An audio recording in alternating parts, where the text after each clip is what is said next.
أن يوصل ويخشون ربهم ويخافون سوء الحساب۔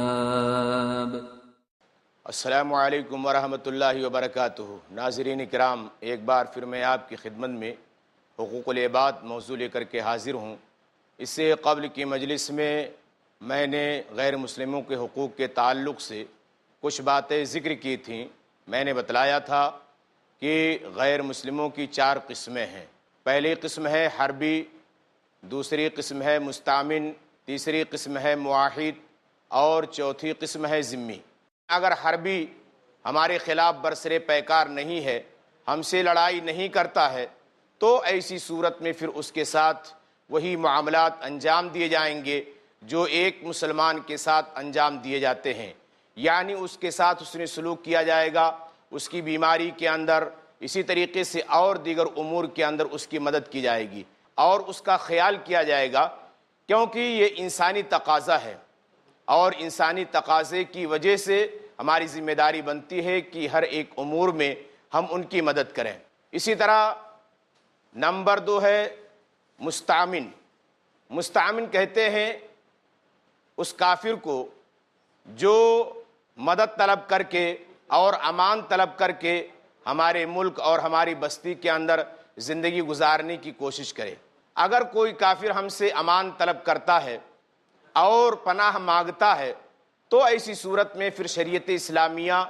یہ کہتی ہے کہ اس کو امان دیا جائے گا اور اپنے یہاں اس کو پناہ دی جائے گی۔ اللہ رب العزت بیان فرماتا ہے کہ وَإِنْ أَحَدٌ مِّنَ الْمُشْرِكِينَ اسْتَجَارَكَ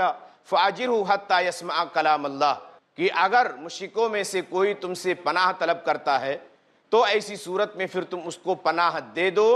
یہاں تک کہ وہ اللہ کی بات کو سن لے۔ ناظرین کرام، اللہ تعالیٰ نے یہاں حتیٰ یسمع کلام اللہ کا جملہ استعمال کیا ہے، یہاں تک کہ وہ اللہ کے کلام کو سن لے۔ مقصد یہ ہے کہ جب آپ اپنے یہاں اس کو پناہ دیں گے، آپ نماز پڑھیں گے،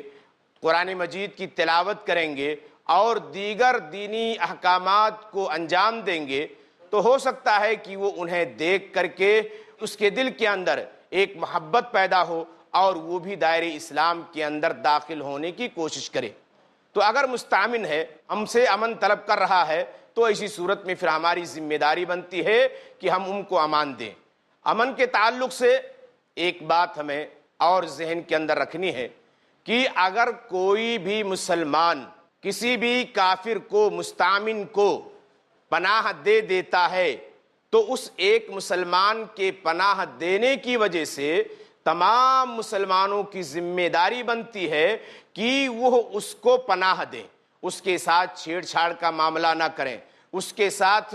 غلط بیوہار نہ کریں، اس کے ساتھ غلط اخلاق سے نہ پیش آئیں۔ کیوں؟ اس لیے کہ اللہ کے رسول صلی اللہ علیہ وسلم نے بیان فرمایا ہے ذمۃ المسلمین واحد، مسلمانوں کا ذمہ ایک ہے، یعنی اگر ایک مسلمان کسی کو پناہ دے دیتا ہے تو اس کی حفاظت اور اس امان کو باقی رکھنا تمام مسلمانوں کی ذمہ داری ہے، کوئی اس کو توڑ نہیں سکتا ہے۔ ناظرین اکرام، اسی طرح تیسرا ہے معاہد، یعنی اس کافر کو کہتے ہیں جس سے ہمارا کوئی معاہدہ ہو، کچھ دنوں کے لیے، 1 مہینے کے لیے، 2 مہینے کے لیے، یا جتنی مدت متعین ہوتی ہے باہم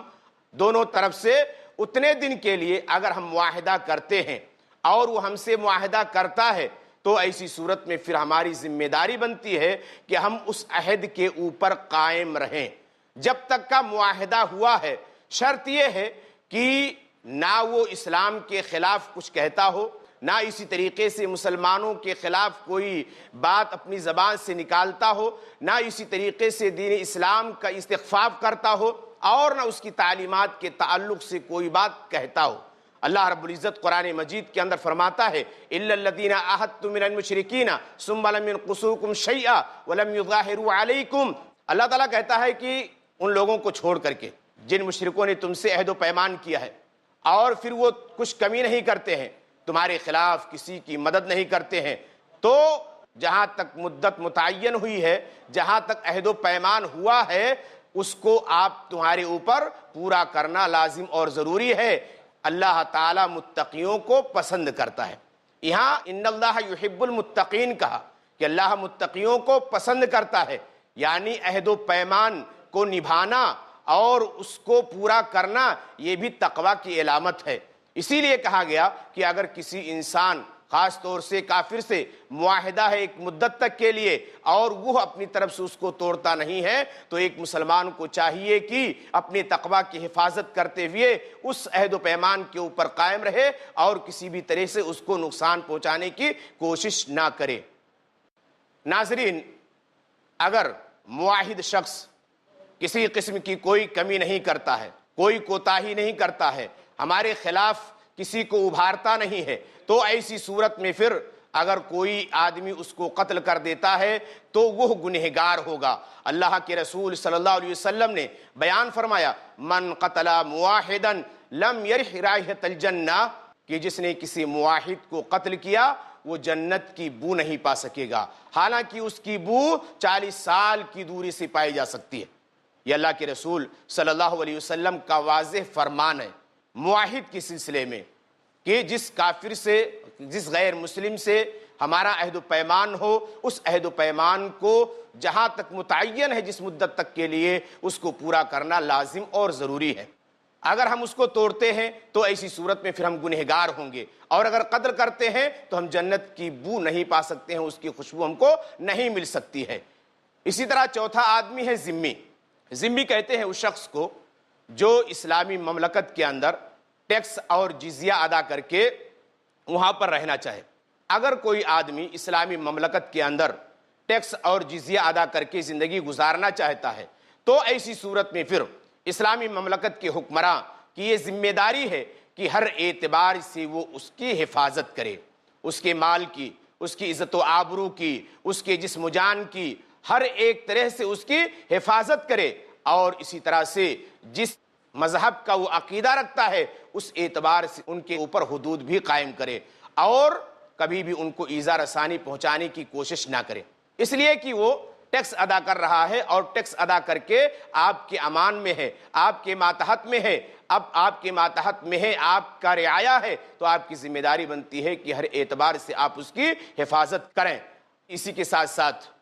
جس طرح حکمراں کے اوپر ذمہ داری ہے کہ ذمی کی عزت و آبرو اور اسی طریقے سے اس کے تمام چیزوں کی حفاظت کرے، اسی طرح ذمیوں کے اوپر بھی کچھ احکامات لاگو ہوتے ہیں اسلامی مملکت کے اندر رہتے ہوئے، کہ وہ کسی ایسی چیز کا اظہار نہ کریں جو اسلام میں ناپسندیدہ ہو، اور یا وہ چیز جو ان کے دین کا شعار ہو۔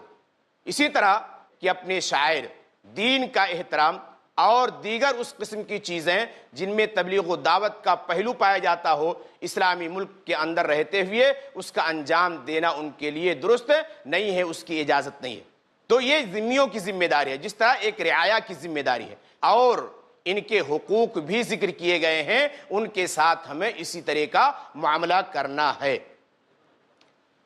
ناظرین، غیر مسلموں کے تعلق سے یہ قسمیں آپ کے سامنے ذکر کی گئیں، لیکن اسی کے ساتھ ساتھ چند باتوں کا ہمیں اور لحاظ کرنا ہے۔ پہلی بات تو یہ کہ کافر کو، غیر مسلم کو ہدیہ لینا اور اسے دینا جائز ہے، شریعت نے اس کو جائز قرار دیا ہے، اور اس کے تعلق سے بہت ساری حدیثیں اور بہت ساری واقعات کتب حدیث کے اندر موجود ہیں۔ ہدیہ لینے کی دلیل کہ ہم کافروں سے ہدیہ لے سکتے ہیں، اس کی دلیل ہے امام بخاری رحمہ اللہ نے اپنی کتاب صحیح البخاری کے اندر ایک باب باندھا ہے، باب قبول ہدیہ من المشرکین، مشرکوں کی طرف سے ہدیہ کے قبول کیے جانے کا باب، اور پھر اس کے بعد میں اس کے تحت ذکر کیا ہے۔ حضرت ابو ہریرہ کہتے ہیں کہ اللہ کے رسول صلی اللہ علیہ وسلم نے بیان فرمایا کہ حضرت ابراہیم علیہ السلام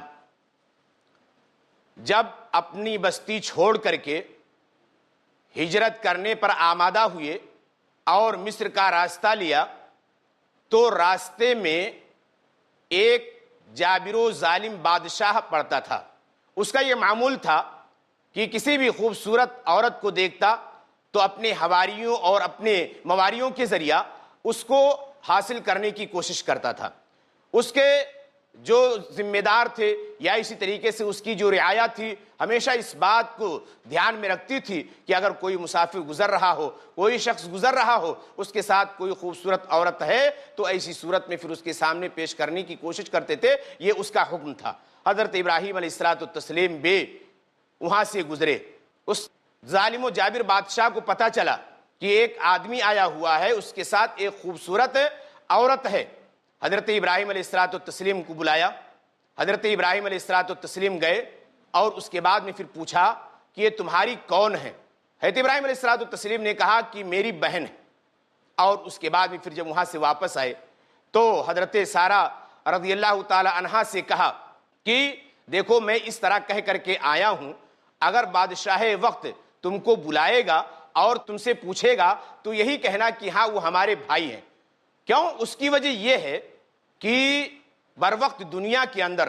دین اسلام کے اوپر عمل کرنے والے صرف ہم ہی دو لوگ ہیں، اس کے علاوہ اور کوئی تیسرا نہیں ہے، لہذا ہم دونوں اسلامی اعتبار سے بھائی اور بہن ہوئے۔ چنانچہ قاصد آتا ہے اور اس کے بعد میں پھر حضرت سارہ کو لے کر کے جاتا ہے بادشاہ کے مطالبے پر۔ جیسے ہی وہ غلط نیت سے اپنے ہاتھ کو بڑھاتا ہے، اللہ رب العزت کی طرف سے اس کے اوپر کپکپی طاری ہو جاتی ہے۔ جب کپکپی طاری ہوتی ہے تو وہ پریشان ہو جاتا ہے اور حضرت سارہ سے کہتا ہے کہ تم میرے لیے دعا کر دو۔ حضرت سارہ دعا کرتی ہیں اور اس کے بعد میں پھر جب دوبارہ ہاتھ بڑھاتا ہے پھر کپکپی طاری ہو جاتی ہے، پھر کہتا ہے کہ اللہ کی بندے اب میں تیرے ساتھ یہ عمل نہیں کروں گا، لہذا تو میرے لیے دعا کر دے۔ حضرت سارہ دعا کرتی ہے، وہ چیز ختم ہو جاتی ہے۔ اس کے بعد میں پھر سہبارہ اسی طریقے سے کرتا ہے اور اس کے بعد پھر کپکپی طاری ہوتی ہے، بلاتا ہے، کہتا ہے کہ کس طرح کی جن عورت کو تم لوگوں نے لا کر کے میرے سامنے پیش کر دیا ہے۔ اور اس کے بعد میں پھر بطور ہدیہ کے حضرت حاجرہ علیہ السلام کو حضرت ابراہیم کو عطا کرتا ہے۔ تو اس روایت کو ذکر کر کے امام بخاری نے اس باب کے تحت یہ استدلال کیا ہے کہ کسی کافر کی طرف سے، کسی غیر مسلم کی طرف سے اگر ہدیہ آتا ہے تو اسی صورت میں اس کا قبول کرنا جائز اور درست ہے۔ ناظرین، وقت ہو رہا ہے وقفے کا، انشاءاللہ ہم پھر ملیں گے۔ والسلام علیکم ورحمۃ اللہ وبرکاتہ۔ إسلامي وإيماني أضاء لائبریریز میں اسلام ہے، آپ کے گھروں کی الماریوں میں بھی اسلام ہوگا کتابوں کی شکل میں، آپ کے واٹس ایپ پہ میسج آتے اسلام کے، فیس بک پہ اسلام ہے، اسلام سب جگہ پہ ہے، خالی ایک جگہ پہ نہیں ہے، ہماری زندگی میں نہیں ہے۔ دین فار ٹینز، دیکھیے نثار نڈیاڈوالا کے ساتھ ٹین ایجرز کے لیے ایسا سبق جو زندگی کی سچائی کو اسلام کی نظروں سے محسوس کرا دے۔ ہر جمعہ دوپہر 3:30 بجے اور شام 7 بجے صرف i+TV پر، بہتر زندگی کے لیے۔ آج الزام تراشی کیوں اسلام کے وجود پر؟ آج شک و شبہات کیوں اسلام کی پاکیزگی پر؟ آج پھیلی ہے بدگمانی کیوں اسلام کی نیک عملی پر؟ ملے گا آپ کو ہر کیوں کا جواب اسلام کے سچے اصولوں پر۔ فیس ٹو فیس بردر زید پٹیل کے ساتھ ہر جمعرات رات 8 بجے صرف i+TV پر، بہتر زندگی کے لیے۔ اپنے DTH اور کیبل آپریٹر سے آج ہی سمپرک کریں۔ Free to air. إسلامي وإيماني أضاء السلام علیکم ورحمۃ اللہ وبرکاتہ۔ ناظرین کرام، ایک بار پھر میں آپ کے سامنے حقوق العباد کے موضوع کو لے کر کے حاضر ہوں۔ وقفے سے پہلے بات چل رہی تھی کہ غیر مسلم کو ہدیہ دینے کی۔ غیر مسلم کو ہدیہ دینا شریعت نے جائز قرار دیا ہے۔ امام بخاری رحمہ اللہ نے حضرت حاجرہ کے واقعہ سے دلیل پیش کی ہے اور اس کے بعد میں پھر حضرت انس رضی اللہ تعالی عنہ کے حوالے سے ایک روایت پیش کی ہے کہ اللہ کے رسول صلی اللہ علیہ وسلم کے پاس ایک یہودیہ نے ایک بکری ہدیہ میں دی جو مسموم زدہ تھی، جو زہریلی تھی، اور اللہ کے نبی صلی اللہ علیہ وسلم نے اس کو انجانے میں کھا بھی لیا، جس کا اثر آخری عمر تک آپ کی جسم کے اندر رہا۔ اور اسی طریقے سے ابو حمید کہتے ہیں ایلا کے بادشاہ نے اللہ کے رسول صلی اللہ علیہ وسلم کو ایک سفید خچر ہدیے کے اندر دیا تھا۔ اور اس کے علاوہ پھر ایک روایت آتی ہے حضرت انس کے حوالے سے کہ دوما یہ غزوہ تبوک کے پاس ایک بستی کا نام ہے، وہاں کے بادشاہ اکیدر نے اللہ کے نبی صلی اللہ علیہ وسلم کو بطور ہدیہ سامان بھیجا تھا۔ ان تمام دلیلوں سے امام بخاری رحمہ اللہ نے یہ استدلال کیا ہے کہ غیر سے ہدیہ لینا جائز اور درست ہے، اور اس کے بعد میں اس کے اندر کوئی قباحت نہیں ہے۔ اسی طرح ہدیہ دینا بھی جائز ہے۔ اس کے تعلق سے امام بخاری نے باب باندھا ہے، باب الہدیۃ للمشرکین، مشرکوں کے لیے ہدیہ کا باب، اور قرآن مجید کی آیت کریمہ ذکر کی ہے کہ لا ینہاکم اللہ عن الذین لم یقاتلوکم فی الدین ولم یخرجوکم من دیارکم ان تبرؤوہم وتقسطوا الیہم ان اللہ یحب المقسطین، کہ اللہ رب العزت تم کو ان لوگوں کے ساتھ نیکیاں کرنے اور انصاف کرنے سے نہیں روکتا ہے جو نہ تو دین کے معاملے میں تم سے قتال کرتے ہیں اور نہ اسی طریقے سے تم کو تمہارے گھروں سے نکالتے ہیں، اور اللہ رب العزت انصاف پسندوں کو پسند کرتا ہے۔ ان تبرؤوہم سے امام بخاری نے استدلال کیا ہے کہ ان کے ساتھ نیکی کر سکتے ہیں، اور ہدیہ کا دینا اور لینا بھی یہ ایک قسم کی نیکی ہے، لہذا ایسا کرنا جائز اور درست ہے، کوئی حرج اور قباحت کی بات نہیں ہے۔ ناظرین، ہدیے کے تعلق سے ایک دوسری دلیل حضرت ابن عمر رضی اللہ تعالیٰ عنہ کی ہے۔ وہ کہتے ہیں کہ میں نے دیکھا کہ ایک آدمی چند حلے جوڑے بیچ رہا ہے، میں نے اللہ کے نبی صلی اللہ علیہ وسلم سے کہا کہ اللہ کے رسول آپ اسے خرید لیجئے تاکہ جمعہ کے دن یا اسی طریقے سے مہمانوں کی آمد پر یا وفد کے آنے پر اس کو پہن لیا کریں۔ اللہ کے نبی صلی اللہ علیہ وسلم نے کہا انما یلبس ھذا من لا خلاق له فی الآخرہ، یہ چیز وہ شخص پہنتا ہے جس کا آخرت کے اندر کوئی حصہ نہیں۔ اور اس کے بعد میں پھر اللہ کے رسول صلی اللہ علیہ وسلم کے پاس کچھ جوڑے آئے تو آپ نے ان میں سے ایک حضرت عمر کے پاس بھیجا۔ حضرت عمر بن خطاب رضی اللہ تعالیٰ عنہ نے کہا کہ اللہ کے رسول کیا آپ ہمیں وہ چیز پہنا رہے ہیں جس کے بارے میں آپ نے یہ کہا ہے انما یلبس ھذا من لا خلاق له فی الآخرہ، یہ چیز وہ شخص پہنتا ہے جس کا آخرت کے اندر کوئی حصہ نہیں۔ تو اللہ کے رسول صلی اللہ علیہ وسلم نے کہا کہ میں تم کو اسے پہننے کے لیے نہیں دیا تھا، بلکہ اس لیے دیا تھا کہ کسی کو پہنا دو یا اسی طریقے سے اس کو بیچ کر کے اس سے فائدہ اٹھا لو۔ آخر میں چل کر کے اس روایت کے اندر یہ بات ہے کہ حضرت عمر بن خطاب رضی اللہ تعالیٰ عنہ نے اپنے ایک بھائی جو مکہ کے اندر تھے اور اسلام نہیں لائے تھے، وہ جوڑا ان کے پاس بطور ہدیہ کے بھیج دیا۔ اس روایت کو ذکر کر کے امام بخاری رحمہ اللہ نے یہ استدلال کیا ہے اور یہ ثابت کرنے کی کوشش کی ہے کہ مشرک کو ہدیہ دے بھی سکتے ہیں، غیر مسلم کو ہدیہ دے بھی سکتے ہیں۔ اسی طرح حضرت اسماء بنت ابی بکر کہتی ہیں کہ میری ماں میرے پاس آئیں،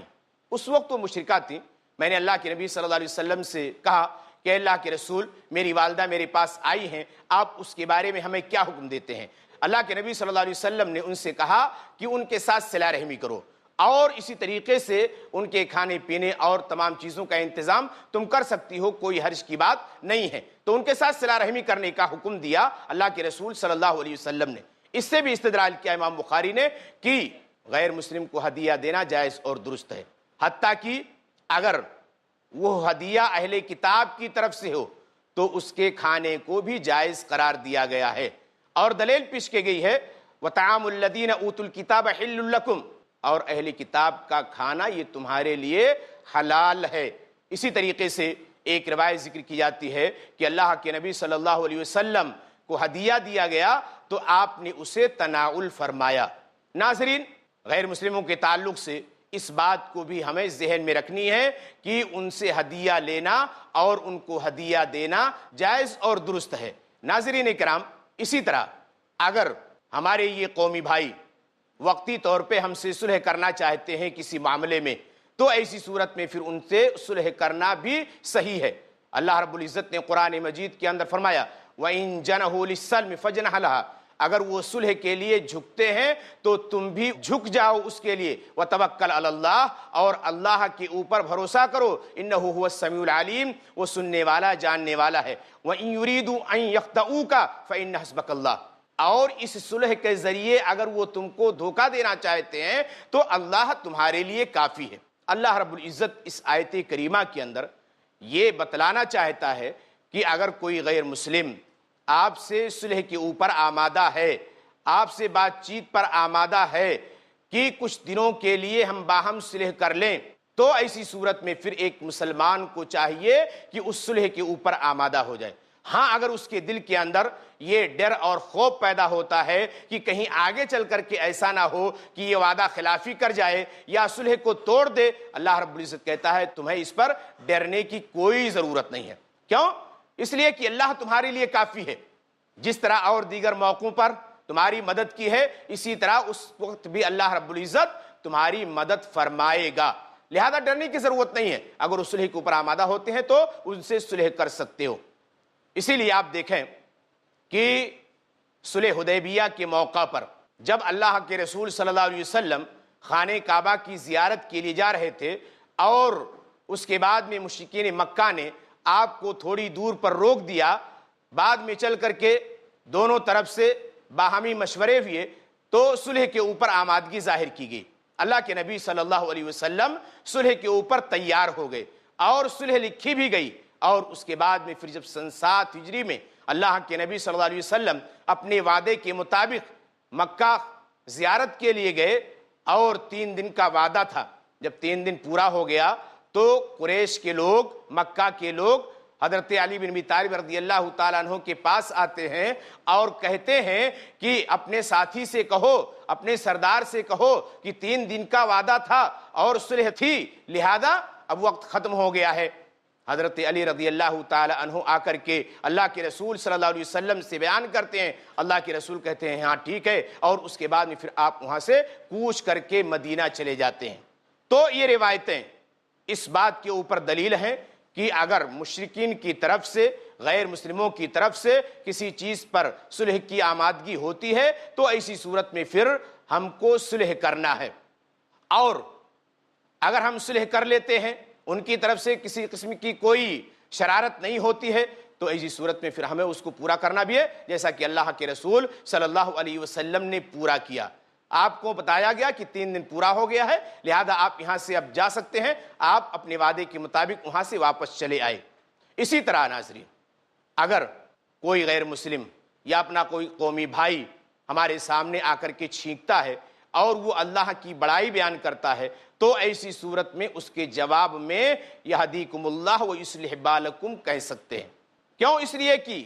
یہودی اللہ کے رسول صلی اللہ علیہ وسلم کے پاس جان بوجھ کر کے آ کر کے چھینکتے تھے کہ تاکہ آپ ان کے لیے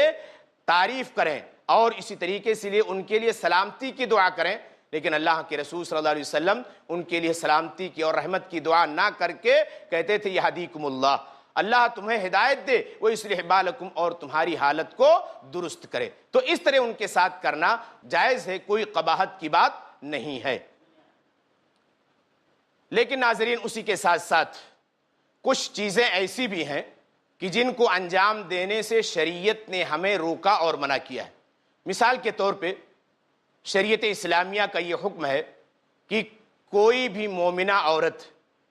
کسی غیر مسلم سے شادی نہیں کر سکتی ہے، اسی طرح کوئی مسلمان مرد کسی کافرہ عورت سے شادی نہیں کر سکتا ہے۔ اللہ رب العزت نے قرآن مجید کی متعدد آیتوں کے اندر دونوں کو بھی روکا، مومنہ عورت کو بھی روکا ہے اور مومن مرد کو بھی روکا ہے۔ مومنہ عورت کے بارے میں اللہ رب العزت نے فرمایا لا ہن حل لہم ولا ہم یحلون لہن،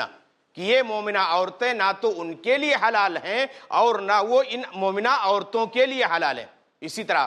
اللہ تعالیٰ نے کہا وَلَا تَنكِحُوا الْمُشْرِكِينَ حَتَّى يُؤْمِنُوا،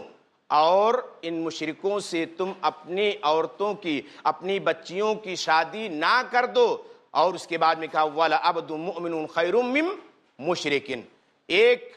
اچھا غلام، ایک نیک غلام یہ مشرک سے بہتر ہے۔ یعنی اگر تم اپنی بچی کی شادی کرنا چاہتے ہو، نکاح کرنا چاہتے ہو، تو ایک مومن اگر غلام ہے، ایک مومن اگر خادم اور نوکر ہے تو ایسی صورت میں پھر اس سے تم نکاح کر سکتے ہو، لیکن ایک مشرک سے نکاح کرنا جائز اور درست نہیں ہے۔ اسی طرح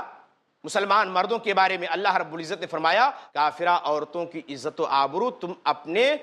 ذمے نہ رکھو، ان کو نہ روکو، بلکہ جب تم سے وہ الگ ہو جائیں، تم مسلمان ہو جاؤ، وہ کفر کے اوپر قائم رہیں، تو ایسی صورت میں پھر ان کا راستہ چھوڑ دو۔ اسی طرح اللہ تبارک و تعالیٰ نے کہا وَلَا تَنْكِحُوا الْمُشْرِكَاتِ حَتَّى يُؤْمِنَّ وَلَأَمَةٌ مُؤْمِنَةٌ خَيْرٌ مِّن مُشْرِكَةٍ، کہ تم مشرکہ عورتوں سے شادی نہ کرو یہاں تک کہ وہ ایمان لے آئیں، اور ایک مومنہ لونڈی ایک مشرکہ آزاد عورت سے بہتر ہے۔ تو یہ شریعت نے طریقہ بتلایا کہ ایک مومنہ عورت ایک کافر مرد سے، یا اس طریقے سے ایک مومن مرد ایک کافر عورت سے جب تک وہ اسلام نہیں لاتی ہے، دائرہ اسلام کے اندر داخل نہیں ہو جاتی ہے، نکاح کرنا جائز اور درست نہیں ہے۔ لیکن اگر کوئی مسلمان مرد کسی کتابیہ عورت سے شادی کرنا چاہتا ہے تو شریعت نے اس کی اجازت دی ہے۔ اللہ رب العزت فرماتا ہے وَالْمُحْصَنَاتُ مِنَ الَّذِينَ أُوتُوا الْكِتَابَ مِنْ قَبْلِكُمْ، کہ تم سے پہلے جو کتاب دیے گئے ہیں ان کی جو پاک دامن عورتیں ہیں ان سے تم نکاح کر سکتے ہو، ان سے تم شادی کر سکتے ہو، اذا آتیتموہن اجورہن، جب تم ان کی مہر ان کے حوالے کر دو، محسنین غیر مصافحین۔ اللہ تعالیٰ کہتا ہے کہ مقصود پاک دامنی ہو، شہوت رانی نہ ہو، ولا متخذی اخدان، اور نہ اسی طریقے سے کسی قسم کی مخفی آشنائی ہو۔ اللہ رب العزت نے قرآن مجید کی اس آیت کریمہ کے اندر کتابیہ عورت سے شادی کرنے کی اجازت دی ہے، لہذا اگر کوئی مسلمان کسی کتابیہ عورت سے شادی کر لیتا ہے تو ایسی صورت میں پھر کوئی حرج کی بات نہیں ہے، شریعت کے اندر جائز ہے۔ ناظرین، وقت ختم ہو رہا ہے، انشاءاللہ ہم پھر ملیں گے۔ والسلام علیکم ورحمۃ اللہ وبرکاتہ۔ إسلامي وإيماني